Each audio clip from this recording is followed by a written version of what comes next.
You may be asking yourself why I'm situated in front of these fixer-uppers. It's because today we're talking about as is real estate sales in New Jersey. And before we get started, if you could take a moment to like and subscribe my channel, it really helps me out. I'll be putting out new real estate content regularly. Thank you. So back to as is real estate sales in New Jersey.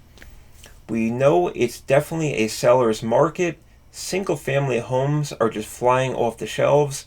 Condos and townhouses can be moving pretty quickly as well.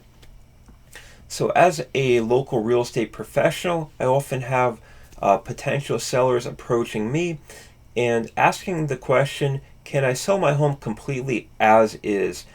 Can I guarantee that I'm not going to have to make any expensive repairs? I'm not going to have to invest the time it takes to get those quotes or potentially permits. I really want the least amount of hassle possible. And as a local real estate professional, I always find my number one job is setting expectations on all sides of the transaction. So I'm here to definitely help you obtain that desired outcome you have. And I think that there are ways that we can sculpt a real estate listing to really seek out that as is buyer. Before we dive into that, I think it's important to realize that New Jersey is a state that provides a lot of safety mechanisms for the buyers and consumers. So we're going to take a look at the New Jersey contract of sale and see what type of guarantees the buyers have about just having a home inspection executed. So here we're looking at the first page of the New Jersey Realtors contract of sale. We're going to be skipping ahead to section 16, which begins on line 290. I'm not going to read this verbatim for you, and I always like to use the disclosure also that I am not a real estate attorney and I can't give legal advice, so it never hurts to consult with a trusted real estate attorney prior to listing. I'm also not a licensed home inspection nor a contractor. I am a real estate salesperson in New Jersey. So we can see that that buyers are essentially guaranteed through the standard contract the right to have a home inspection conducted. Baked into that, we have the radon testing and lead-based paint testing, which is very, very important for and asbestos for health purposes. You should always be knowledgeable about any safety hazards when buying a home. Line number 345, buyer acknowledges that the property is sold in an as-is condition based on the value of land and other factors. And at the buyer's expense, they're granted the right to have the dwelling and other aspects of the property, such as the land, inspected and evaluated by qualified inspectors. And, as we read through that, we see that after that home inspection is completed, that the buyer can furnish and create a list of repair requests to the seller. But as we read on, the seller doesn't necessarily have to just agree to those terms. They're not at the mercy of the buyer, especially in a seller's market. So as a seller, for most items, you can just flat out reject them if you choose to. If you know you have backup buyers and there's a lot of demand for your houses, you don't have to just go out and create and perform these repairs just because the buyer wants you to.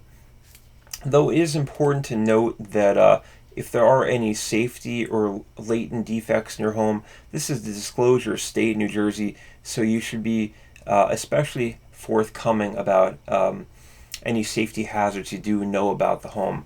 So the buyer is essentially guaranteed the right to have a home inspection if he or she chooses to. It's always smart to do so, and then to potentially make those requests, but the seller has the right to counter negotiate on any of those requests or to flat out reject them, and at which time then the contract could be voided by a real estate attorney if an agreement can't be made. So Again, these are just my opinions, my interpretations based on my experience of that home inspection process. Back to my role and my hopes of setting expectations. So, when a seller lets me know that it is in their intent to perform an as-is sale, I think there is a nice verbiage we can use to set the buyer's expectation before they even come through the door, so that we're getting the proper type of buyer that you're looking for your home sale. So we usually place this on our MLS under the agent remarks, and I like to reiterate this in person too when I'm conversing with a potential buyer's agent, just to make sure they're paying attention to our terms and kind of the tone and mood of the listing, that we're saying it really is strictly an as-is sale. The home inspections are for the buyer's knowledge only. We're not trying to deny you the right of a home inspection. We're not telling you that you have to completely forego that home inspection period, but it is for informational purposes only, to educate yourself so that you know what you're getting into and you understand your costs and how to maintain and potentially repair this home. And then we're letting folks know the seller will make absolutely no repairs or concessions as a result of this home inspection. Now, again, this is just about expectation setting. You never know how a home inspection is going to wind up. Just because a home is listed as is doesn't mean there's no repercussions based on the conditions on the seller's end. And again, I cannot provide legal guidance. I do have a great network of local attorneys. I could definitely give you more counsel on these topics, but my goal is always to set the expectations. I like to meet with the sellers way in advance, confer with them, ask them, what are you really looking to do here? What are your financial goals for your sale? What is your timeline? And what type of buyer are you looking for? And then I'm going to broadcast these signals on the MLS and when I'm holding open houses and talking to buyers agents. So we're finding you not only the very most financially qualified buyer, but the buyer's persona who is going to make this deal happen and get us as close as we can to a guaranteed sale, although it's hard for there ever to be a completely guaranteed sale. We're trying to find the sure thing, though. So I hope that answers any of your potential questions about how do you sell your home strictly as is in New Jersey. I'd love to hear your comments or questions about the video. Thanks so much, and I'll talk to everybody soon.